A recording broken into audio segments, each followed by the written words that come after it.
So, hi guys! Welcome back to my channel. So, kung nakikita nyo guys, meron po tayo ditong melon. Melon po ba tawag dito? Oo, melon siya.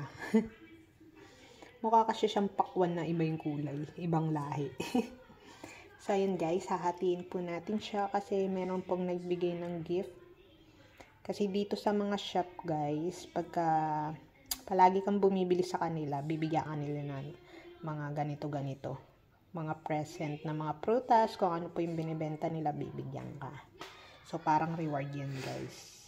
So, ayan, samahan nyo po akong hatiin yan.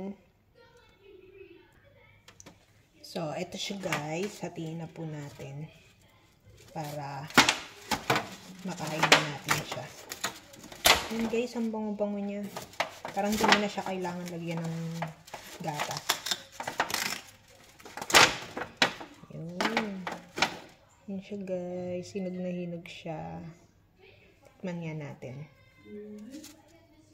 Yan, talagang saktong-sakto yung pagkakahinog niya. Hindi siya hinog na hinog, hindi rin siya hilaw. Yan guys, tikman lang natin. Kakulay pa ng cutics ko.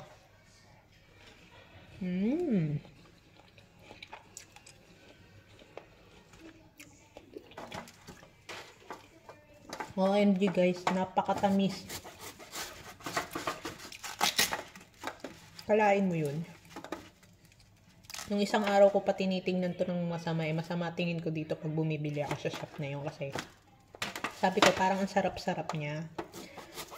So nagulat ako. Pagkabalik namin dito ng alaga ko sa may bahay, meron nang nakalagay sa pintuan namin. Tapos akala ko in-order ng amo ko. Yung pala, binigay kasi, alam niyo na, yung mga loyal customer. So, natuwa ako kasi sabi ko na nga ba, di ba guys, pag para sa'yo, kahit hindi mo siya ipaglaban. May hugot. So, sa mga tao dyan na masyadong worried sa kanilang mga buhay, yung alam niyo nang may gusto kayong makuha pero masyado kayong worried. Huwag kayo masyadong mag-worried guys kasi pag para sa inyo, para sa inyo. Si God na mismo gagawa ng way para mapunta to sa inyo. So siguro, para sa akin tong melon na to, siguro ipinagkaloob na matikman ko siya ngayong week na to, kaya ayan. Nakalain mo yun, tinitignan ko lang siya. Tapos bigla na lang siyang nasa pintuan na namin. Hindi ko kasi siya basta-basta pwedeng bilhin guys. Kasi, alam nyo na, makakahiya naman. Hindi kasi kumakain masyado ng ganito yung alaga ko. Pero pag matamis, kinakain niya. So, nag-brown out guys kasi nalobat po yung cellphone ko. So, wait lang. Charge ko siya muna. So, ayan siya guys. Naka-charge na pero ayaw pa rin mag-open ng flash natin. So, ayan. Ang gagawin natin dito, guys. Ayan. Hatiin natin siya.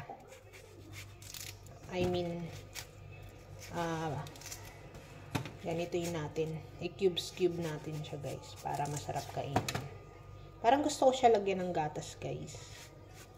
Ayan mo yun. Sintamis niya. Tapos, lagyan ko siya ng fresh milk. Tapos, gawin ko siyang parang palamig. Yan, guys. Ang bango-bango. Ay, nakatas. Ayan. Ayan siya guys.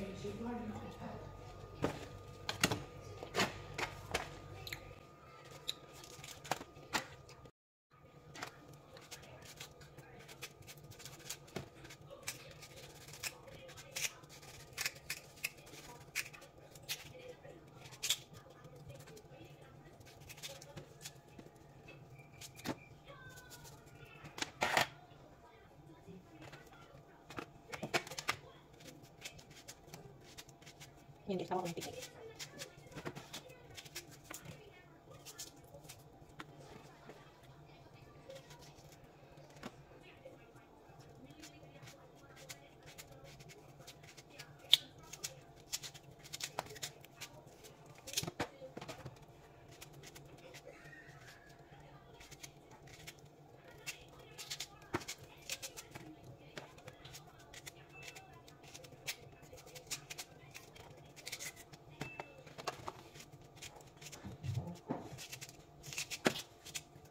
guys, malapit na tayo matapos.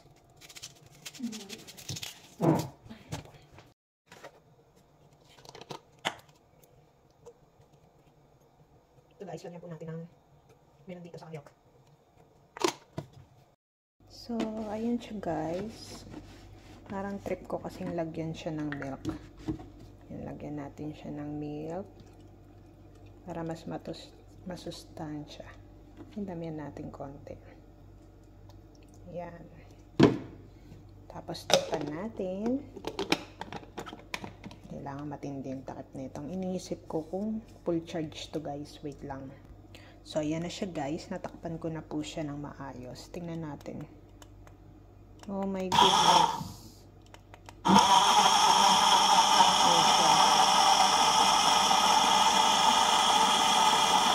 Stick na guys eh. So yan, masistick na niya. So, minto siya. Ibig sabihin yan, pwede na yung nasa loob. Ang bango-bango talaga na ito. Humahalimuyak yung amoy. So, tingnan natin guys kung okay ba yung tinimpla natin. So, ito na guys. Kumuha na ako ng baso. Tikman muna natin. Ayan. Uy, tumatalusik pa. Tikman natin. So, ayun guys. Masarap naman po siya. Fresh milk na may melon. Ayan. So, yun lang po. Maraming salamat po sa pagsama. Bye-bye!